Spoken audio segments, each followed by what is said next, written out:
Evening and welcome to Washington Week. Last night's State of the Union proved that Joe Biden, despite his advanced age, can still deliver an impassioned speech. But it's not yet clear that voters, many of whom think he's simply too old to run, will get on board.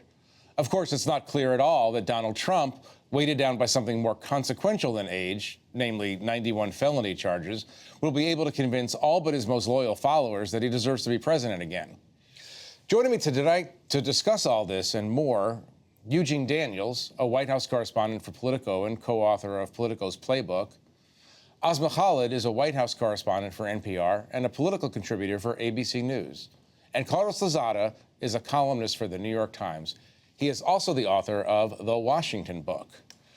Thank you very much for being here. Carlos, welcome. Your first time on Washington Week. Big time. It's a big time thing. Big fan. Big first time caller. We're very happy to have you here, and congratulations on your book. We'll talk about it in a minute. I want to talk about the State of the Union. Before we talk about it, I want you to just watch a brief excerpt from Joe Biden's performance last night. The issue facing our nation isn't how old we are, it's how old are our ideas. Hate, anger, revenge, retribution are the oldest of ideas.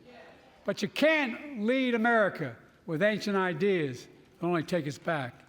You lead America, the land of possibilities. You need a vision for the future and what can and should be done.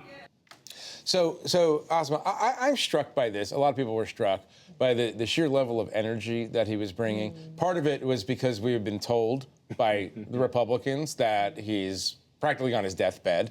Part of it was because we've all noticed that sometimes his voice doesn't project in the way that that it used to.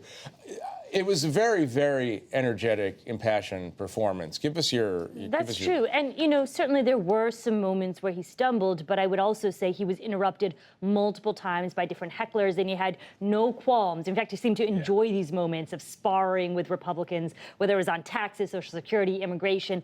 But what I was really struck by is if you compare this speech to his previous State of the Unions, there was more of an undercurrent of unity, working together, big legislative achievements. This was very different. It was a campaign speech. It was the kickoff of a general election campaign. And it was a clear contrast from Republicans on everything from abortion to immigration to the economy. And to me, the most interesting part, I know it didn't get a lot of headlines, was actually the economy. I think that this is a real vulnerability for President Biden. When you look at poll after poll, Republicans have, somewhere between like 15 to even 20% of an advantage on the economy. One pollster I talked to said, Celinda Lake, Democratic pollster, said Democrats win the presidential when they break even on the economy. And so Biden has work to do. And I think you heard some of that last night. Right. Eugene? Yeah, I mean, it felt like you're so right. It felt like he was a comedian doing those videos where they do crowd work, right? Like he really gets excited and playing with them and fighting and going back and forth. But also it felt like a president who had finally decided to run an election and be the president of the time we have now, not the time when he was a senator, when everyone was nice to each other and you can disagree in front of the cameras, but you work together behind the scenes. Those days are gone. He has accepted that. And when I talked to Jeff Zients, the chief of staff, on Wednesday, the day before, he kind of raised expectations, I thought. And a little word for him because he was I was like, it seems like a big speech. It's an election year. This is his biggest crowd he's going to get. And he was like, yeah, and he's going to do great. And I was like, oh, okay. Because usually they try to temper it down. Yeah. But because Republicans for years have been saying basically that this man has dementia, when that's the bar, then anything above that is going to be much better. And I think President Biden loves these kinds of interactions. When you travel with him, as you have done as well, any kind of call and response, whether good or bad, that is what he likes to do. And this was also for Democrats. And he's better at it than people think. And I mean, Democrats have wanted to see this from him, not just we want to see him have energy, they want to see a fight, right? I agree. This was a speech more for Democrats. Yes, I don't think it was a persuasion speech. Yeah, right. Carlos, you're watching this. You've been studying Biden, reading Biden for years. What are the deeper themes that struck you? People are saying that we saw, feisty Joe or angry Joe or rowdy Joe. I saw history Joe.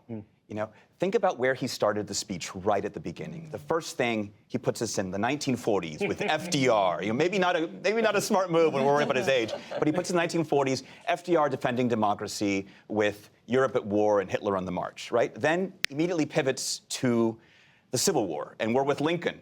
protecting democracy and freedom at home. That's in the first 2 minutes of the speech. We've already gone through FDR and Lincoln.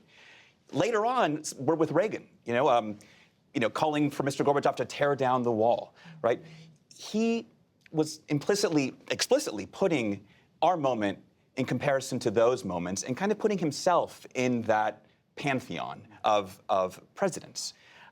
He kept saying history is watching us, right? It sounded almost like Hamilton or something. But he is comfortable in that zone. And I think he thinks this election is similar in the sense that it's a big historical pivot moment. He always talks about inflection points. And so it's not just sort of beating Trump. He feels that he's defending American values and American freedoms against Trumpism. And he also made very clear what the topics of and the center point of his reelection is going to be, both democracy and Dobbs, right? When you talk that first 5 to 10 minutes, he talked about January 6th. He talked about, and spent a lot of time talking about that insurrection. He talked about IVF and abortion. Without saying abortion, I will say many abortion advocates were very upset with him not saying the word abortion. Actions. And despite it being in the remarks that were sent out to us before so it was in the speech at some point, and he didn't say it, so they're very upset about that. But Dobbs and democracy is what this election is about for this campaign. Right. Asma, he didn't say the word Trump either. He said my predecessor. About a dozen times he said my predecessor. Yeah, why is that? I don't know. That's an interesting question. Why not? I mean, I think part of this is just Joe Biden's style. He's not one, especially and he believes in, I think, the structure of these institutions and the decorum of this type of event, the State of the Union. And so I don't think it's a venue or a place where he would do that. But I do think it was an interesting characterization for him to choose not to go after Trump by name. Yeah. I think we will certainly see him go after Trump by name. But in this particular venue, State of the Union, I think he believes that there still ought to be a level of kind of, decorum.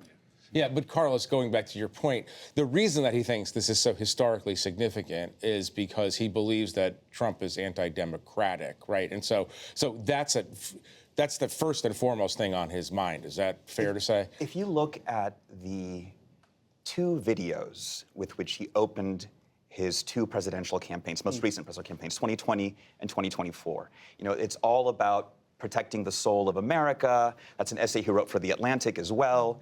And in the first instance, I'm here to serve. Selfless New York Times man over here. In the first instance, it was about protecting the soul of America in the context of Charlottesville. Right? In the second, it was about protecting the soul of America in the context of January 6th.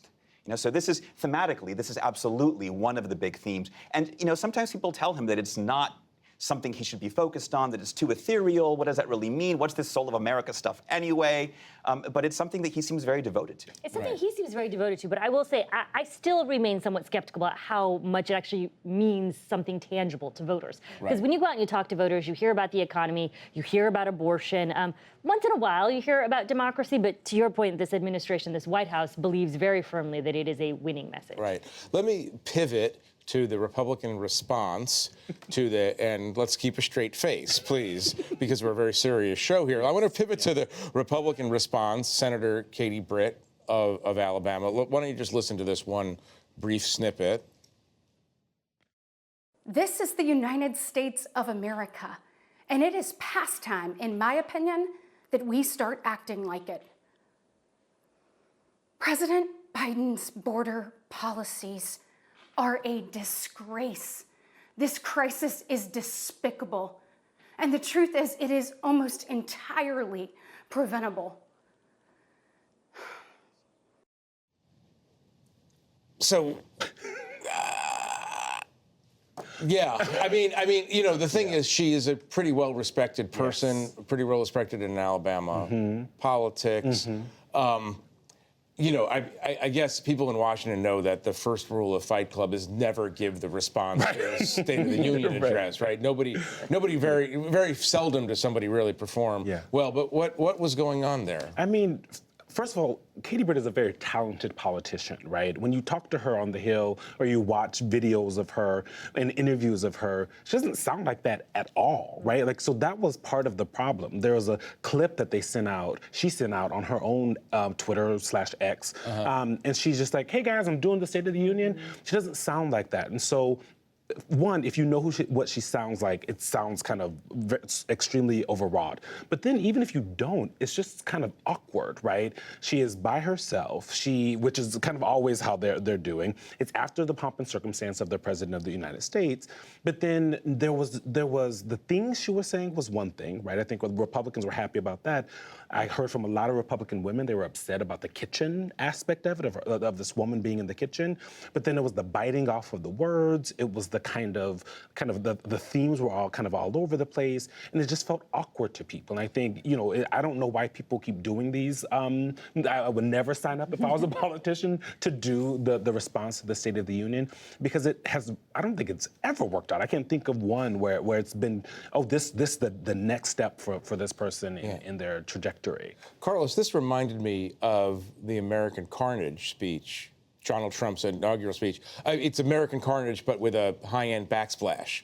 It was kind of a very strange. Yes. I put this in some kind of context for us. It was a very jarring speech because the two sort of themes were, the speech was meant to both terrify you and comfort you, right? At the same time, and those kind of clash, right? So the fear factor was pretty clear. It's like Americans are being raped and murdered, and your kids could be next, right? I'm not exaggerating. That's the tenor of this speech, and it reminded me both of American Carnage, which was Trump's inaugural speech, but also went back to his very first speech as a candidate in 2015, when he said Mexico's not sending their best; they're sending rapists, right?